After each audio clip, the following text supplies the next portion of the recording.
I love this chair. I love this chair so much it makes me happy.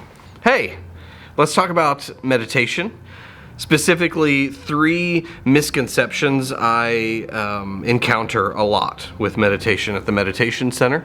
Disclaimer, I'm talking about traditional Buddhist meditation here. There's a ton of different types of meditation. I can speak on this one. First misconception. I don't need to meditate. I've read the books. I get it. No need. This is more common than you'd think. I mean, there was a bunch of times in history where, not even the monks would meditate.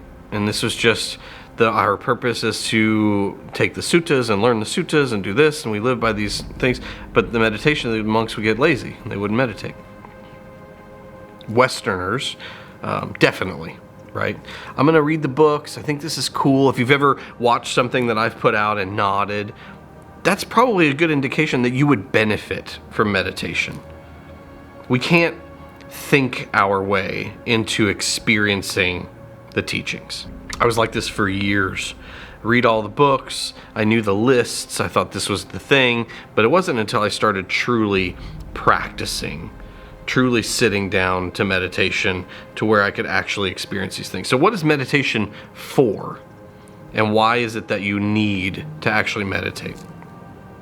This is the one time that we get to limit the inputs and really just sit with this mind, this experience, and be present and realize what that's about and what that's like and see the things as they arise. You can start seeing things arise and sustain and pass. You can see the natural order, the things that your mind comes up with on a regular basis. All of those things are important to know because we can use these experiences to respond better in our own lives.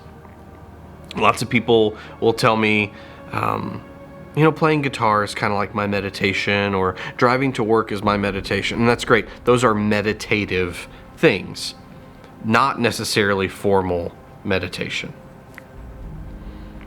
Because when you sit down to formal meditation, there's nothing else to focus on but the object of your meditation. We're slowing everything else down. And if I can be present with this breath, and then this breath, and then this breath, it just clears everything out to where I can be like, oh, this is when I'm not with the breath. If I'm playing guitar and I'm focusing on, either playing something that I already know, it's like, oh, cool, how could I do this differently? There was that one time I played it like this. I remember getting good feedback from there. Or maybe I'm learning something for the first time and I'm like, oh, this fingering's weird, or now the fret's buzzing, or things like that. Plenty of distractions there. While it's meditative and you can just kind of play or whatever, it's just kind of getting lost in the moment. Whereas formal meditation is about being present for the moment. Second misconception that I hear a lot is meditation is for calming or quieting the mind. And so a lot of people will tell me, I can't meditate, I can't quiet my mind. Well, that's not the point. So congratulations, you are now equipped to meditate. Instead of wrestling the mind to the ground, we focus on changing our relationship to it. You can see the mind coming up with things randomly, and you can start seeing, oh, I didn't choose to do that. Maybe I don't need to take these things so personally. And that happens over and over and over. And then you get this, Ajahn Chah called it a dispassion. It's like I have this dispassion about this mind and these opinions that just come up for no reason, and these thoughts that just happen all on their own, these neurons just firing. Maybe there's not a whole lot going on up here that I need to get too worked up about. That practice, the practice of noticing and then returning, noticing and returning back to the breath, the redirect, that is the practice itself, not this tranquil, peaceful state. That can be the result of practice, but that's not the practice itself. So, good news, bad news kind of thing, I guess. Good news is you are equipped to meditate no matter how crazy your mind is or how impossible you think it would be to stay present. Bad news, you have to meditate. Sorry. Have to be present to win, which is the cheesiest thing I'll say on this channel, maybe. Third misconception. If I just meditate, I'll be good. Not the case. And we can look at this from a couple of different angles. First thing, meditation on its own is not just going to make the rest of your life better, right? This is a practice. It is an understanding, a changing of the relationship with the mind. It doesn't change anyone else, but it changes the way we respond to people. So yes, it can make some things easier because you're not like getting all worked up about things that you shouldn't be, not grasping at pleasure all the time or constantly pushing away pain. Those pitfalls you can start avoiding, but it doesn't change the environment around you. It doesn't magically do these things. And some of these, the fruits of meditation, come years down the road. There are going to be some things that still arise in me that I'm like, okay, I still have some things to work on. And that's okay. That's what the practice is like. Right now, it's like this. But the other thing to consider, like the same side or different side of the same coin, is that how that goes? The practice of meditation is not enough.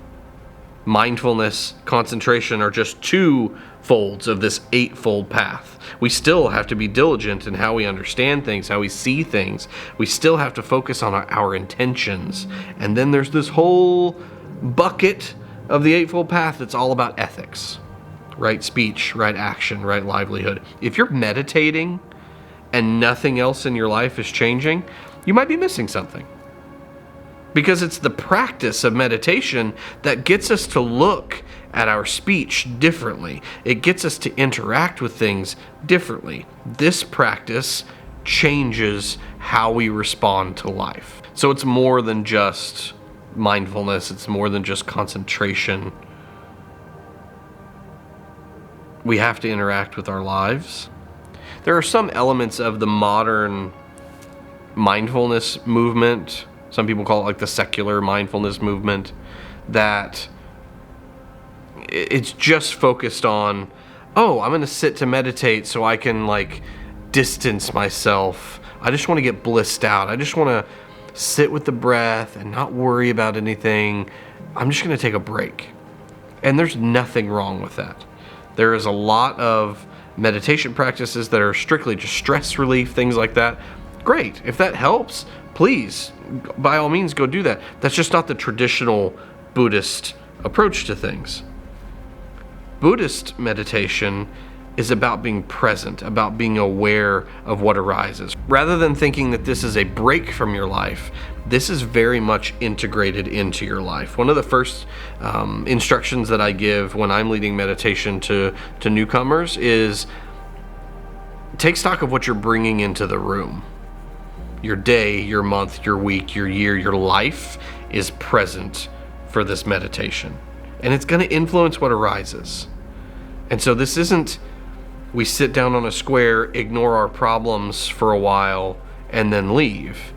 We're working on things, right? Even if we're just focusing on the breath, whatever arises is welcome. It's just not the focus of the meditation. So we note, we're like, oh, this is anger. This is anxiety. This is stress. Sometimes panic. I remember sitting down with a monk, and he sat us down. He's like, oh, we'll just sit for an hour. I was like, okay. And then the tornado siren started going off in Oklahoma. Panic. Panic. And then sometimes that will just reverberate. Sometimes it's anxiety. In the Buddhist sense of things, and this is if you are in a meditation and you notice anxiety. If you suffer from anxiety or panic attacks, go talk to somebody. They can help you. This practice specifically is be aware of what's arising. When I am sitting in meditation and I feel anxiety or panic coming in, I can sit with and be like, okay, right now it's like this, more as an inquisitive prompt. What does this feel like in my body? How does anxiety present in my body? Is there a clenched belly, a clenched jaw? My hands are sweating just a little bit. Take a couple breaths. Okay, right now it's like this. What's changed? I can see this arise. I can be with it with the sustaining, but then I'm also present for, yeah, this isn't present anymore. The conditions for anxiety are not here any longer. And so now, right now, it's like this. But it's important to be present for what arises rather than using this as an excuse to get away. So, misconception, I can just meditate. Well, sometimes meditation involves speech, involves action. You have to take these things and then move forward with the practice. Meditation is a way to just see the mind really clearly, see what's arising really clearly, and then use that to move forward. Okay, let's recap. You have to meditate. If anything I've ever said in any of these videos has resonated with you at all, meditation will help you. Even if nothing that I've said has ever resonated with you, maybe meditation will help you. Most likely. You can't wrestle the mind to the ground. You can't force peace. You don't get peace through non-peaceful means. So don't come at meditation with a war hammer thinking that you're going to conquer the mind. That's not how this works. And it can't just be meditation. It's your life. It's how we respond to things. If you're interested in mindfulness, stick around. Meditation, we'll do plenty of that on this channel.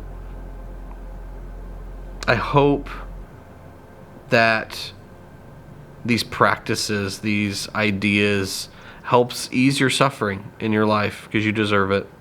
We deserve more positivity in this world, and hopefully you and I can create a little bit together. I'll see you in the next one.